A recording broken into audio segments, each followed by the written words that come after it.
আসসালামু আলাইকুম ওরহমতুল্লাহি ওবরাকাতু। কেমন আছেন বন্ধুরা সবাই? আজকে একটা দুরূদ শরীফের ফজিলত নিয়ে আসলাম। দুরূদ শরীফটা হলো, যে ব্যক্তি এই দুরূদটা পাঠ করবে পড়বে তার জন্য রাসূলুল্লাহ সাল্লাল্লাহু আলাইহি ওয়াসাল্লামের স্বয়ং নিজের ওই ব্যক্তির জন্য সুপারিশ করা ওয়াজিব হয়ে যাবে। দুরূদটা হলো, আল্লাহুম্মা সাল্লি আলা সাইয়্যিদিনা মুহাম্মদ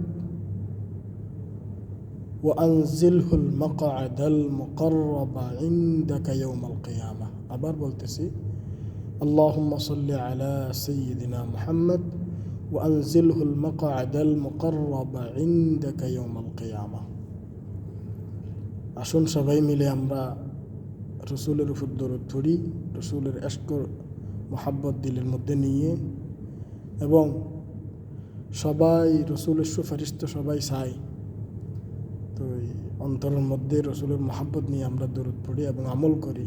আমাদের সবাইকে আল্লাহ ক্ষমা করে দেবে ইনশাআল্লাহ। আসসালামু আলাইকুম রহমতুল্লাহ।